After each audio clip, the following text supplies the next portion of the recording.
Greetings, citizens. Hey you beautiful creepy little human being you. Welcome to my channel and welcome to today's Morbid makeup video. I'm so happy we could meet like this. I'm so happy that somehow in all of this craziness today, you and I were able to find each other on this beautiful little planet that we call home. My name is Brittany or BRATTERSTEIN, whichever you prefer, and today we're going to be discussing the absolutely heartbreaking case of the murder of Sophie Lancaster. Sophie Lancaster is a girl from England who was savagely beaten and kicked in a public park while she tried to protect her boyfriend from being jumped by a group of individuals. And she ended up dying from her injuries she sustained while protecting him. It's really sad. Just heads up. Heads up. But before we get started, if you have not yet had the pleasure, please make sure to join the Brat Pack by subscribing and ringing that bell. I put out a new Morbid makeup video every single week, and I would love to hang out with you, specifically you, and have you join us and start hanging out with us and just become one of us. One of us. One of us. One of us. Okay, so now that I'm done begging you to like love me because, you know, no pressure, but like you're important to me, we can go ahead and get into this video. Now, I don't know how I came upon this case because I have a list in my phone, you know, if you suggest something, I put your name next to it so I can say like, hi. And I didn't have a name next to this one, so I'm not sure how I discovered Sophie's case, but once I, you know, found her name on my list and I searched her and I started looking into interviews and articles and seeing like conversations with her mother and her friends, it broke my heart. So I fell into a hole like I typically do, and when I was looking into this case, I found there weren't a lot of videos on her case, and I found that to be crazy just because of the sheer brutality of the crime and how completely senseless it was. And the sentences that these people got. Oh my God. So as usual, I wanted to put out into the world what I would like to see, the kind of stories I would like to hear. And today, that is Sophie's story. So I want to tell you what happened to her, but I also want to tell you how her friends and her family describe her and remember her as a person. So come, gather around and let me tell you the story of 20-year-old Sophie Lancaster, the girl who died trying to protect her boyfriend from a random act of violence. Okay, let me set the scene a little bit for you here. We're going to jump in our handy-dandy time machine and we're going to head to August of 2007 to Becca, England. Becca is a town in rural Lancashire about 25 miles north of Manchester and is considered one of the safer and more beautiful places in the area to live. It's filled mostly with privately owned businesses, and most of the people who live in the area know each other and are close. The population at the time of the tragedy that would occur here was just under 15,000 people. It is described by locals as a place where everyone knows everyone, and anywhere you went, you would inevitably run into a friend and get caught chatting for a while. This small and close-knit community was completely rocked when a phone call came into 999, which is England's emergency telephone number, sort of like, you know, America's 911. And this call came in Saturday, August 11th, 2007 at 1:22 a.m. The caller was a hysterical woman, and she said that police needed to head over to Stubley Park, which is a pretty large park that's about a mile from the Becca town square. And she informed police that there were two individuals in that park that were in desperate need of medical attention and in very bad shape. When paramedics did arrive, even though it was dark in the park, it was after 1 a.m., they could see that the two people were in just like terrible shape. They were bleeding, there was blood everywhere, they were badly beaten, and they were unconscious. And it was so bad that they couldn't even tell by looking at their faces if they were looking at two men, two women, one of each. They could not tell what the gender of these people were. Sex, gender. Don't anyone give me troubles, please don't give me troubles. Before the two were run to the hospital, the police started to search around the area and they searched the pockets of the two people laying on the ground. And in one of the two's pockets, they were able to find an ID and able to identify this person. It was a 21-year-old man named Robert Malby, but the person who was with them had no ID on them, so they had no way to determine who this person was. So police go to the address on Robert Malby's ID card to, one, inform them of the fact that this man was in horrible condition in the hospital, and also to sort of investigate, find out what they could about who would want to hurt them. And while they were there, they were like, hey, so who would be with Robert? He was not attacked by himself. There's another person along with him. Who could this be? Who do you think would be with him? And his family was like, well, that's probably his girlfriend, a 20-year-old girl named Sophie Lancaster. Sophie Lancaster was born November 26 in Lancashire, England. She grew up 7 miles away from where she would inevitably be killed, and she was the baby of her family. She was the youngest child to her mother, Sophie Lancaster, and her mother described her as just a lovely person, and she said she wasn't biased in saying that. Sylvia said that Sophie was a good combo of both being introverted and extroverted depending on her mood, which, same. She was always a bit of an odd kid with a more alternative personality to her, and around the age of 11 or 12, she started to express this outwardly. She was a little goth kid with dark clothes and dark eyeliner, and she had dyed her hair black and wore it in dreadlocks. She had several piercings and wore those baggy pants with the zippers. She loved the whole alternative music scene, and she would often go to shows at bars and clubs, things like that. She just seemed like a cool, dark chick, dude. Like, she was just about to start working on an English degree in college. She was desperately in love with her boyfriend, and the whole reason that she was in Backup, that's gonna get me every time, but the whole reason she was there is because her and her boyfriend had just moved in together. They loved each other so much, they had just moved in together in that area. Sophie and Robert were known as being a really good couple. Their friends and their family described them as soulmates. Said they loved each other and they had fun together and they brought out the best in one another. Like, they were better as a couple than they were separate, which I can relate to as well. The two were just always together. They were the type of couple that always stuck together. They'd go and they'd see friends, but it was always Rob and Sophie. Like, they were a dynamic duo.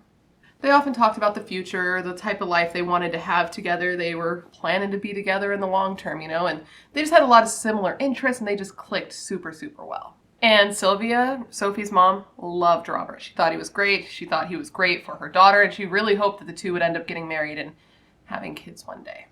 So while all of this is happening, Sophie's mother, Sylvia, has no idea what's happened. She did not receive a phone call informing her of the attack until she had already left the house. She had left the house that day to run errands, and she went to like the gym and stuff. So when she got in the house, she got home, she realized there was like a little policeman's business card saying to call because there was an urgent matter.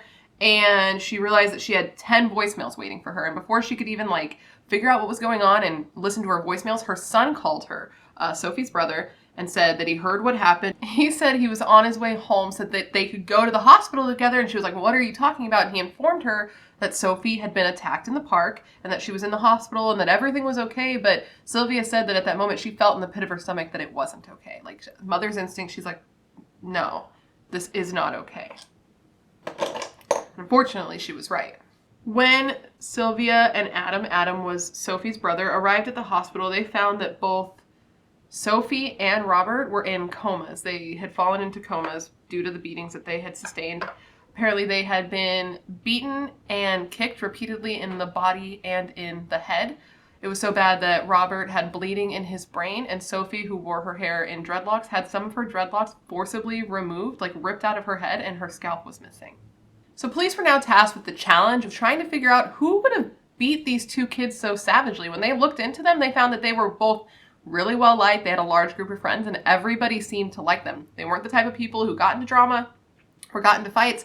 So police were like, who would have just randomly beaten these two and left them for dead in a public park? It just didn't make any sense considering what they found out about how like great the couple was. Obviously, the first place the police want to look is the park. So apparently the place that Robert and Sophie were attacked was inside of a skate park that was inside of Stubbly Park. So I brought up Google Images because I was like, a skate park inside a park. I need to see more.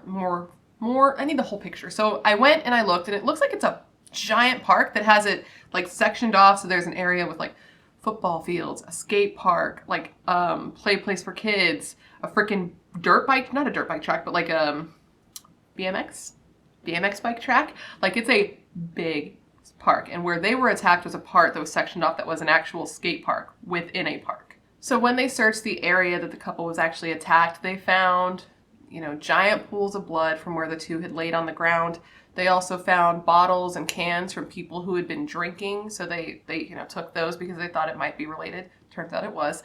And they found like footprints through the blood. So they figured that these footprints probably belonged to either the perpetrators or witnesses. So police then started to canvass the area outside of the park. And I don't know if it's called canvassing in England, just in case I have any people from England watching. What that means is it's the police go to all the houses, all the businesses, knock on doors, and ask if anyone has seen anything or heard anything. And because this park was most popular amongst the youths, people, you know, teenagers, early 20s, police were finding it difficult to get these kids to open up and to relate to them, to get them to open up. Because again, Baycup was such a small area that, like, there's a good chance that the people that they were speaking to either were friends with or knew the attackers, so they didn't want to talk and, you know, be a snitch to either their friend or a friend of a friend. And they especially weren't going to talk to some, like, older, scary cops. So police actually decided they were going to do something that was a little bit, like, uncommon at the time. I don't know if it's still uncommon, but I heard that for the time, this is not something they typically did. And they brought in junior officers, you know, like younger officers, officers that are still in training, to question these kids. And this isn't something they typically did, especially on such a serious case. But they were like, okay, these officers look younger, are younger, can relate, can know what the kids are into. So they brought these junior officers in and had them do the questioning so that maybe the youths of the area might relate better and be more likely to open up about what happened. And this proved to be a really good tactic by police because it took less than a day for these junior officers to be successful in their pursuit. They were able to get the name of 5 different individuals that police should probably seriously look into. And because Baycup was such a small area, this news traveled super fast. And by that day, just like the night, Sophie's mother knew the names of these kids and knew, like, where they lived and knew who their parents were. Like, this is a small area. And I can't imagine that. Can you imagine, like, knowing the names of who may have attacked your child and knowing where they lived and just being like, well, what do we do now, you know? 3 of the 5 were arrested in their homes, and the other 2 ended up coming to the police station and turning themselves in the very next day after the attack on August 12th, 2007. And these 5 individuals were known by law enforcement as local troublemakers. 16-year-old Ryan Herbert, 15-year-old Brendan Harris, 17-year-old Joseph Hulme, his brother, 16-year-old Danny Hulme, and 17-year-old Daniel Millette. The people who had attacked these 2 and beat them to the point that they were in a coma were just a bunch of punk kids. So initially, a couple of these kids did admit to seeing the 2 in the park and to individually punching Robert. They didn't admit to hitting Sophie, probably because they didn't want to be seen as, you know, guys who hit girls, but they admitted to seeing Robert and punching him once, but they did not admit to taking part in, like, a jumping where all of them were hitting him at the same time, which, I mean, it's pretty obvious that's what happened, but okay, go off, children. But in investigating all of these men individually, they found that both Ryan Herbert and Brendan Harris had been in trouble before and had done something very similar to this crime. They had violence in their past, and previously the 2 of them had jumped another individual. They had taken this person and pushed them to the ground and was beating on them and kicking on them, but fortunately this person was only given minor injuries and did survive and was able to get up and, like, go on about their business. Like, it wasn't as serious as this time, but it just showed that they were probably on the right track with having these men in jail. So police then went to these 5 boys' homes and they confiscated the clothing and the shoes that they had been wearing the night that Sophie and Robert were attacked. Initially, all 5 boys were charged with grievous bodily harm with intent, but only for the attack against Robert, because they had admitted to hitting Robert. Nobody had admitted to hitting Sophie, and police thought at the time they didn't have the evidence to prove they were connected, which, I mean, they were together, and they had both been beaten in the same place, left together, but I mean, okay. Sure thing. I don't know how it works, but seemed odd to me. So 3 of the boys, the Hulme brothers, Joseph and Danny and Daniel Millette, were all let out of jail on bail because they didn't have any violence in their history. But both Ryan Herbert and Brendan Harris were kept in jail due to their prior violent crime. People in the community were outraged. They were hurt. They were angry. They were confused. They were pissed because their nice, you know, little close-knit small town had now been branded with this horrible random freaking act of violence, and the 2 people who were hurt were still in the hospital and clinging for life. After about a week in the hospital, Robert was starting to show improvement, and he had even woken up from his coma, but Sophie did not seem to be following suit. She seemed to be getting worse, and the seriousness of the brain damage she had sustained was starting to become more apparent. Because of her deteriorating state, I believe that police assumed she was going to die, and they did something that, again, was a little unorthodox and isn't commonly done. And they brought in a forensic pathologist. And typically, a forensic pathologist is brought in when somebody is already dead, when they've died of, you know, like a sudden death or an unexplained death, so that they can determine how the person died. But police found that even though Sophie was alive, learning what had happened to her could prove to be extremely valuable. And it was in determining what happened here, because when the pathologist investigated and did whatever they do, they had determined that he had determined something chilling. And what he determined actually did line up with one of the eyewitness statements that one of the junior officers had gotten from one of the youths who were present at the time of the attack. And what he found was that Sophie had been attacked by more than one person, and that she had been beat and kicked over and over until she was unconscious and after she was unconscious, and that they had kicked the crap out of her head. With this information from the pathologist and also the eyewitness statements, police were like, okay, we have enough to now arrest them all for Sophie's attack and charge them with Sophie's attack. So all 3 guys who had gotten out on bail all got rearrested, and all 5 of them were also charged with Sophie's attack. But things were about to get way worse for the 5 of them. On August 20th, 2007, since doctors had not been seeing any improvement with Sophie, they decided that they wanted to do a brain scan to see, you know, what was going on, if anything was getting better. And when they did their brain scan, they determined that she had no brain activity. Sophie was brain dead, and she would not be recovering from this attack. So her poor family had to make the, I can only imagine, just heartbreaking decision to take her off life support. Her mother describes this in an interview, and when I say it will make you cry, I was just like, it's a lot. It's a lot to hear. Like, I can't imagine what she was going through. Her mother describes the curtain being closed so that they could have their privacy, and she describes that this day was the first time that she was actually able to hug Sophie since her attack, because prior to that she had been hooked up to so many machines, and before, all she could do to connect with her daughter was to wax her dreadlocks. I guess this is something that they did all the time at home. She would help her daughter. I don't have dreadlocks, but I assume it's to help maintain them and preserve the health of your hair, and read her Harry Potter. But now she was able to not only hug her, but she climbed in the bed with her and held her as her daughter died in her arms. Sophie's funeral was completely packed with hundreds of people, and though a funeral is just a horrible, horribly sad time, her friends and family tried to take more of a mourn less and celebrate life more approach, which seems to be a common theme, especially amongst young people who are killed. And all of her friends were given one flower to place with Sophie in her casket, and like when she was buried, and she was buried in a white casket so that her friends and family could write little notes for her on the outside of her casket. So now that Sophie had died, these boys were no longer being held for assault. They were being held for murder. And this definitely changed the energy and the vibe of all of the questionings. The boys were a lot quicker now to give up information.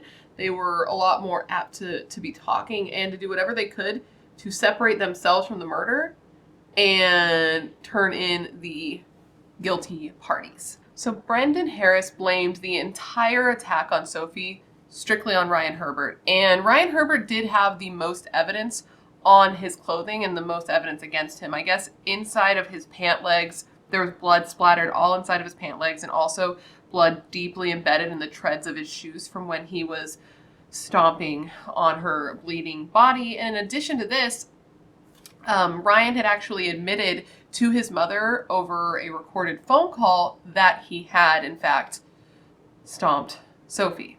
And since this call was recorded, it could be used at court. Oh, and there was one time where Ryan, Herbert, and Brendan Harris were being transported from the jail. I couldn't see exactly where they were going, but they were in the back of a truck, and police were like, okay, let's take this opportunity to bug this truck. So they put a recording device in the back, and while recording them, Ryan and Brendan Harris were talking to each other, and Ryan was talking about the attack and how he kicked Sophie's head like a football.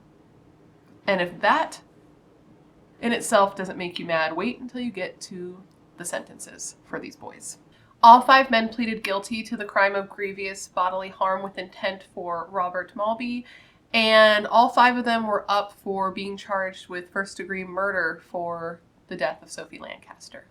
Initially, Ryan Herbert's attorney actually tried to get his charge knocked down from first-degree murder to manslaughter because he claimed that Ryan Herbert was autistic and therefore was not responsible for his actions, but this was unsuccessful, and Ryan Herbert actually ended up pleading guilty to the murder of Sophie Lancaster and took full responsibility for the murder. Because of Ryan Herbert admitting to killing Sophie and taking full responsibility, it made it very difficult for the prosecution to get a guilty verdict for the other 4 men, and police were mostly focused on getting a guilty verdict for both Ryan and Brendan.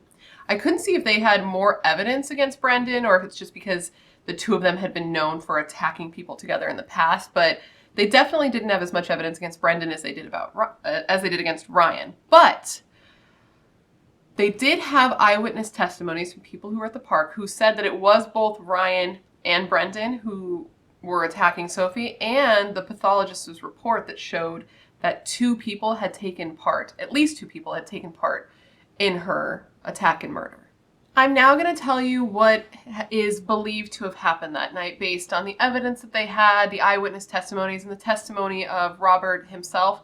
Robert has said that, I forgot to mention this, but Robert actually doesn't remember much of what happened that night after arriving at the park. It got wiped out from his memory, and he says that that is a blessing. So this is what they were able to piece together from what they did have. Robert and Sophie that night had been at a friend's house, hanging out, having a little kickback, having a couple drinks, just enjoying themselves. And they left that house at about 11:45 and started to walk home together.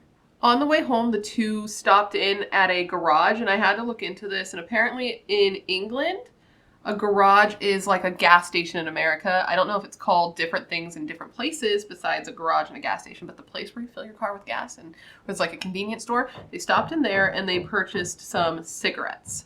At this garage, the 2 of them met a group of girls. Not girls that they knew, just girls that were in the same age range, and both Sophie and Robert were super friendly people. So they stood and they talked and they bullshitted, and then they decided, you know what, let's like keep this party going and let's hang out. Let's go over to the park. Like that's where the youths hung out. They were youth, so they were going to go to the park.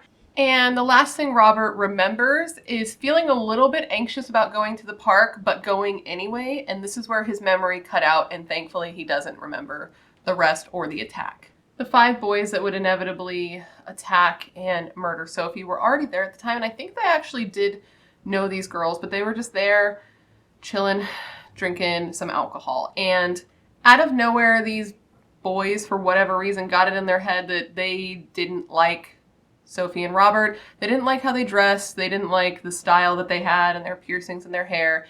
And they called them moshers and goths, and one of them yelled, "Hit him." This is when the boys approached the couple and just started laying into Robert, hitting him, kicking him, knocking him to the ground. And this is when the girls that they had been with took off running. Everybody around started to run away.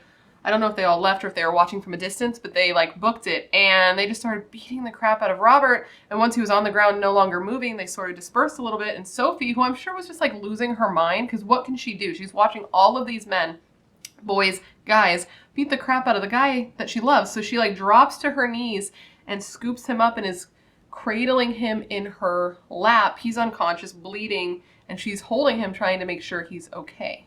And this is when the 2 boys, Ryan Herbert and Brendan Harris, started in on Sophie. Apparently Ryan said that she was a witness and they needed to kill her. After the crime, the 2 relished in what they had done, saying, and I quote, "There's 2 moshers nearly dead up at Becca Park. You want to see them. They're a right mess." So they were clearly quite proud of themselves for what they had done. Both Ryan Herbert and Brendan Harris were found guilty of the murder of Sophie Lancaster. Brendan Harris got life in prison with a minimum of 18 years. Ryan Herbert also got life in prison, but his minimum was only 16 years and 3 months. And I don't really understand this. I don't know the laws in England, but I mean, Ryan was the one that police had more evidence for. Ryan is the one that had all the blood in his pants and the one who had actually admitted to the crime. So I don't really understand why he would have gotten the lighter sentence, but that is what happened. And I'll never understand why. Maybe if any of you are from England and know the case super well or know the law super well, you can let me know why it would be that Brendan would have gotten a longer sentence, but I don't really get it.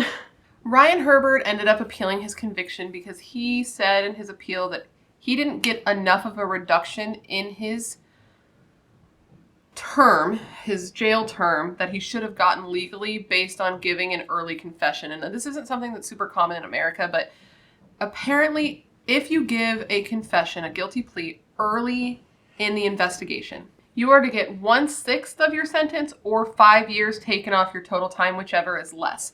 And this isn't something that like I'm too familiar with, but I know that they also do this in Australia or something similar, because if you've seen my video on Matthew Millat, the boy who killed his friend in Australia, he tried to get his reduction because he pled guilty early, but his was denied because his crime was so like, I mean, they're all bad, but his was just like really intense. And so with this, Ryan Herbert was able to get 9 more months taken off of his sentencing, his term.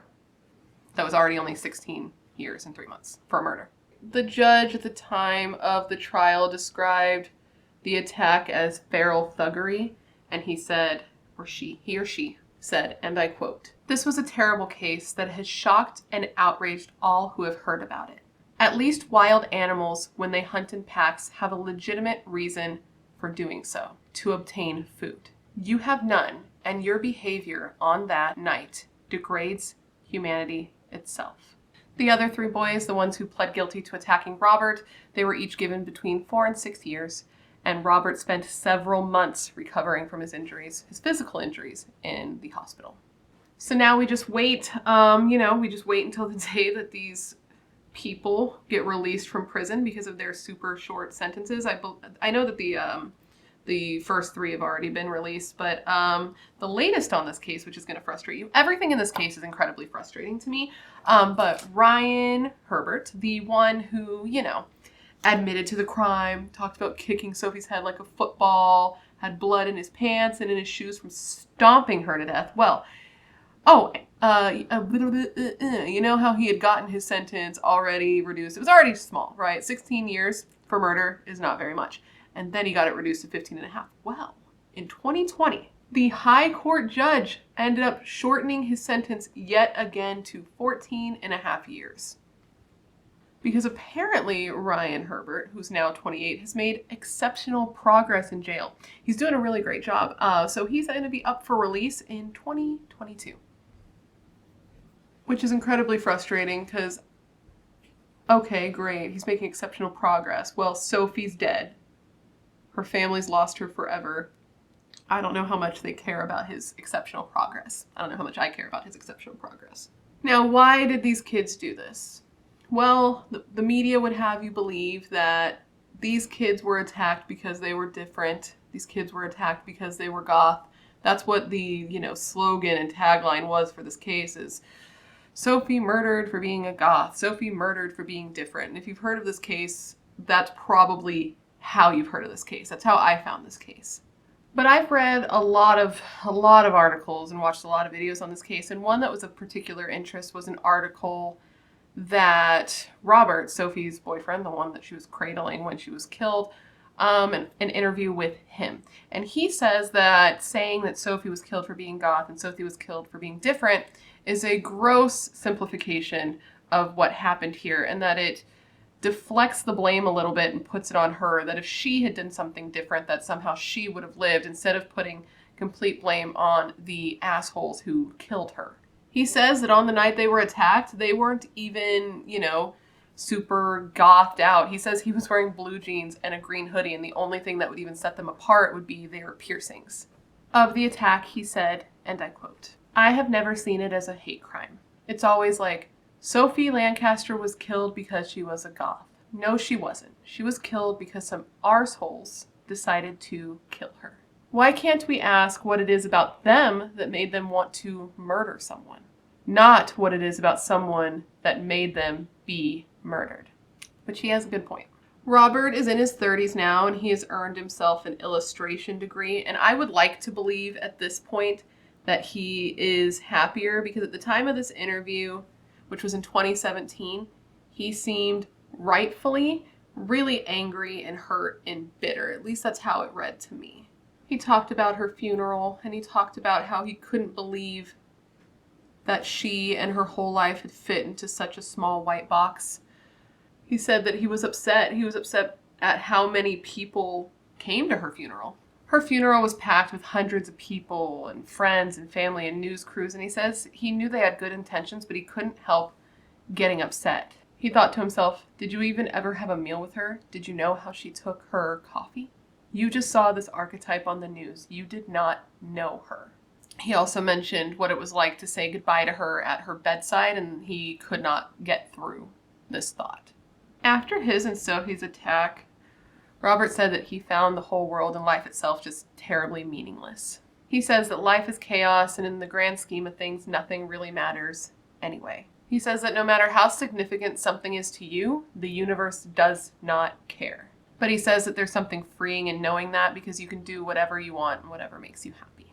So overall, his outlook on life after the attack just seems a little, bittersweet. Just like, I don't know, it makes my heart hurt. It really does. I can't imagine what it's like to be in his position, to go through that attack and come out without the love of your life. They'd been together, I think, 3 years at the time. And then to hear that it happened while she was like holding and protecting him, it's just like, it hits me right there. At the time of this interview in 2017, Robert still lived only a 10-minute walk away from the park where he was attacked and Sophie was murdered. And he said because of this, because he was still in the same area, he couldn't help but worry that he'd run into one of the men who had already been released. He said that he would see somebody on the street and they'd sort of look familiar, and he would think to himself, are you one of them? And he said that at some point he received a letter either from Brendan Harris or Ryan Herbert. I couldn't get clarification on that point, and that it was an apology letter, but that it felt like the most hollow thing he had ever read, and it seemed like somebody who was just trying to get a lighter sentence. But he's done his best, or he does his best, to move on and to try not to think about these men. He says he visited Sophie's grave, and he said, I'm sorry, but I have to let this go, and I have to move on, and he has been trying to move on. At the time of the interview, he had a girlfriend. It was a long-distance girlfriend from America, my neck of the woods, and that they were doing good and they were happy and that they were going to see each other soon. And he says he wants to be remembered as Robert Mulby, the artist, and not Robert Mulby, the victim with the dead girlfriend. The aftermath of Sophie's death has spread through her area in England, and you can see that in many tributes that were dedicated to her life. After Sophie and Robert were attacked, the area in the park where they had been attacked was covered with balloons and flowers and photos of them. And Sophie's family planted a sycamore tree near where she was killed in her memory. And though it is young, it grows tall and strong to this day.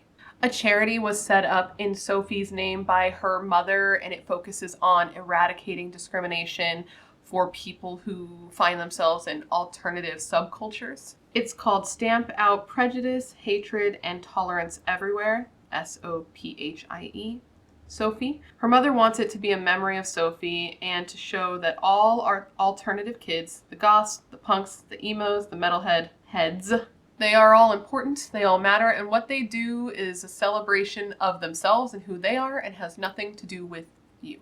The goth community in England rallied together to remember Sophie. There is an annual metal festival called Bloodstock, and at this annual metal festival, they named a stage for Sophie, and because of Sylvia's grind and push, many police forces now treat crimes against people who are in alternative subcultures as hate crimes, which I found very interesting. I never really considered that people hated people who were different like that. I don't know why. It's never come up for me. And everyone has different life experience. Maybe things are different in England, but I feel like it's so common here. And I've been in that kind of life. I'm not goth at all.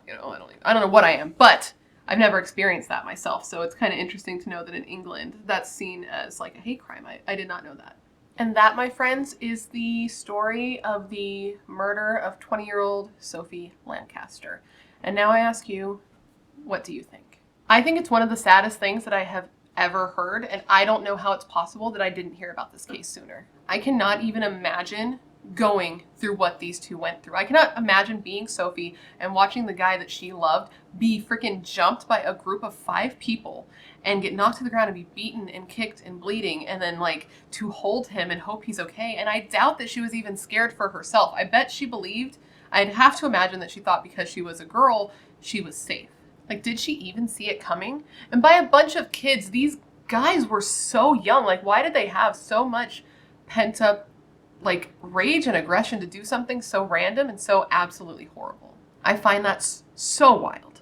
I know that mob mentality is a thing, and I know especially at that age, you want to go with the flow, you want to do whatever your friends are doing, but if your friends are beating a pair of people for no reason, maybe you don't go with that flow. Maybe you get a better group of friends. I know sentencing is different in other countries, and from what I gathered, England is more about trying to rehabilitate criminals instead of like here where you just lock them up and throw away the key. And please correct me if I'm wrong there, because I'm not from England, so I don't really know. But man, these sentences just seem so light for what they did. The brutality of it and the randomness, it was completely unprovoked. I know that if this was my loved one, my family member, my friend, I would be pissed. I would be so pissed to hear that the person who stole the life of the person that I loved was only given 14 years. And why? Because of good behavior? Because of good behavior? They can't take back their bad behavior. Because of them, someone's life is over. She will never exist again. Her mother can never hold her or talk to her or see her grandkids or see her get married. I don't care about his good behavior. I'm sorry, but let me know what you think about that. But anyways, guys, that completes this video. I hope that it was informative and interesting and gave you everything you would want to know when looking into this case. I think that it is important, so I want to thank you for hanging out and remembering Robert and Sophie with me today, because I think that they are worth remembering. And of course, I hope you enjoyed watching it. I want you to enjoy what I put out in the world, and I like to put out cases that I find really interesting that I think you'll also find interesting, so that's why I'm here. Please, of course, let me know of any cases you would like to see me cover down below in the comment section, because every single time you leave a suggestion, I add it to my list with your name next to it so I can say hi, because I know that you're filled with good ideas and good taste, otherwise you would not be here. If you have not already, please make sure to join the Brat Pack by subscribing and ringing the bell, because I'd love to hang out with you. That's why I do this, is so that we can hang out and have some fun. And if you want to, you know, talk more consistently, because I'm on Instagram and Twitter every single day. They're both BRATTERSTEIN, and I love talking to you guys over there, getting in them DMs, talking cases, putting up polls and sneak peeks of upcoming cases on my stories. That's what's going on over there. And with all of that said, I just want to thank you for being here when you could literally be anywhere else in the world. That's tight, you're tight, and I hope to see you in my next video.